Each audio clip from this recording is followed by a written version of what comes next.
Hi, I'm Paige. Welcome back to my kitchen. You're watching the next episode of Doughing It with Paigey.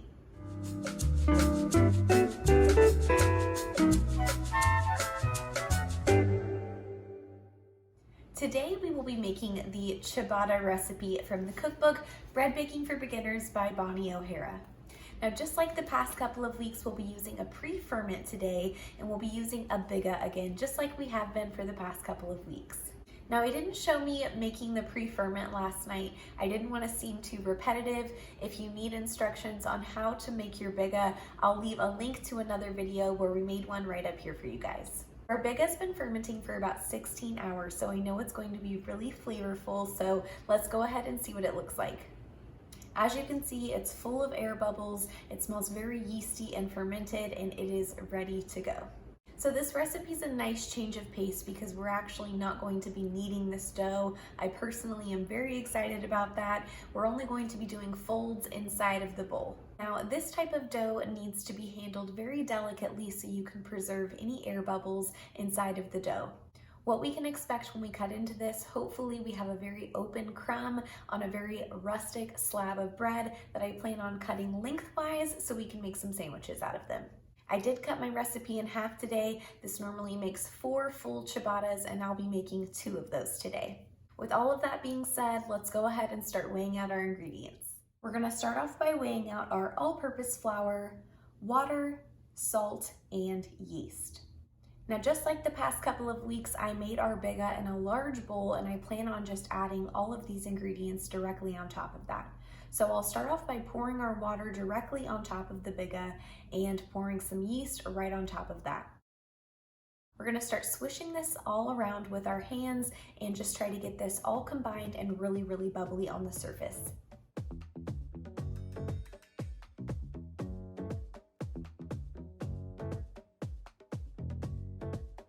When this looks nice and bubbly and everything's well mixed, we're gonna add in our flour directly on top of this mixture and the salt on top of the flour. We're gonna jump right in and start mixing this all up by hand.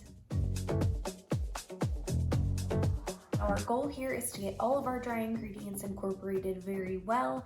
You'll just want to squeeze the dough continuously and just make sure that you're scraping all of the dry ingredients off the sides of the bowl and just really getting in there and trying to work with it the best that you can until it's really smooth.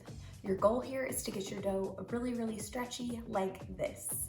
That's how you know it's well mixed. Now that our dough is well mixed, I'm gonna let this rest for about 30 minutes so that the flour can absorb some of that water. All right, it's been about 30 minutes. Our dough is done resting. It's time to go ahead and start giving it some folds. I'm just gonna go around the dough 2 or 3 times until I can get the dough to tighten up a little bit.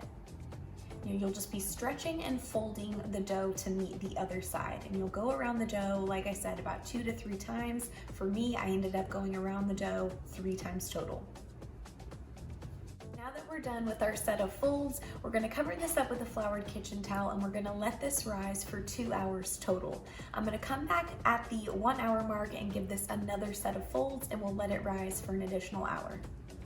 All right, we're about halfway through the rise. I'm gonna do that same method we did last time and just go around the dough, giving it a set of folds. Now you can see how stretchy the dough here looks as I'm stretching it and folding it to meet the other side. Our goal here again is to get the dough really tight and not so stretchy.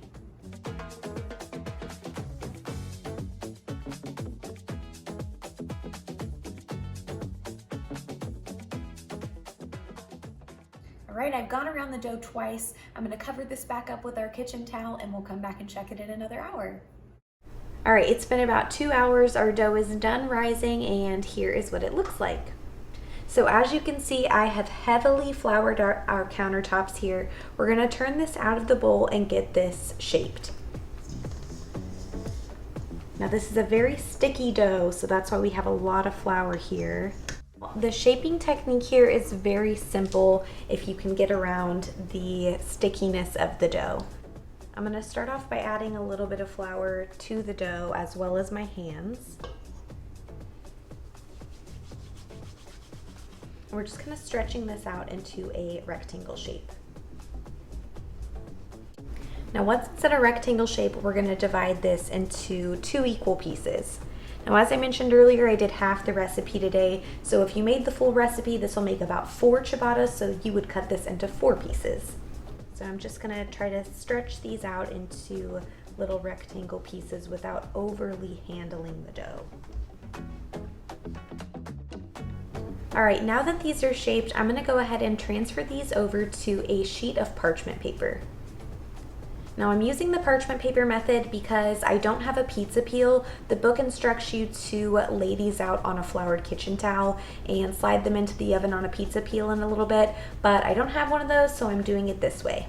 So we're gonna go ahead and let these proof on the parchment paper for about an hour.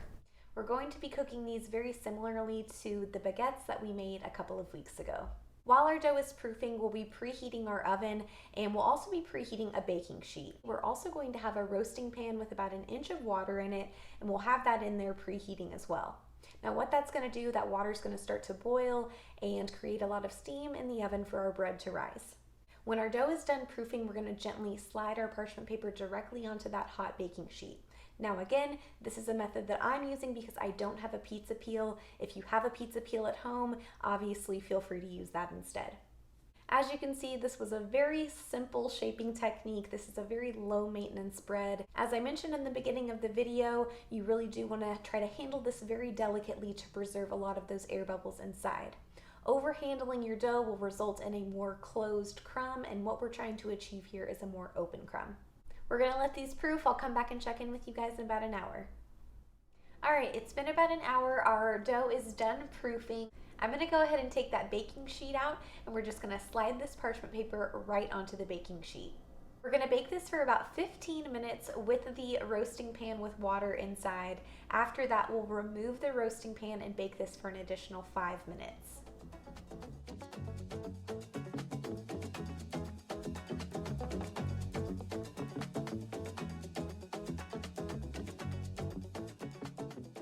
Alright, my bread's been cooling on a wire rack for quite a while. It's completely cooled down, and here is how they turned out.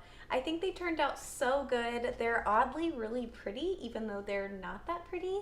I'm so excited about these. I just want to cut in, and I'm praying for an open crumb. So let's go ahead and slice into these and see what they look like.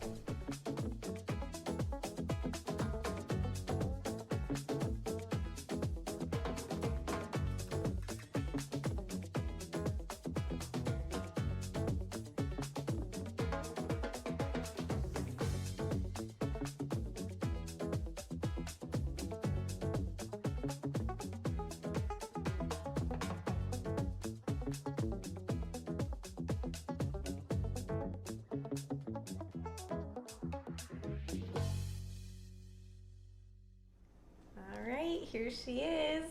She's a looker, am I right? And mind you, this is just 1/3 of the loaf, and that's with me halving the recipe, so this recipe goes a long way. Let's do a taste test.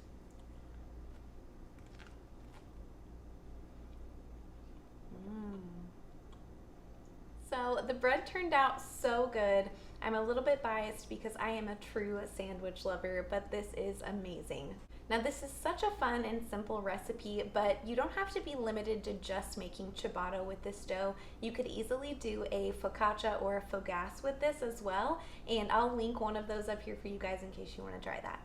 Now be sure to tune in next week because we have something very exciting coming up. We are doing our sourdough starter, and I'll be demonstrating on how to get that started, as well as the regular feedings that you'll have to do.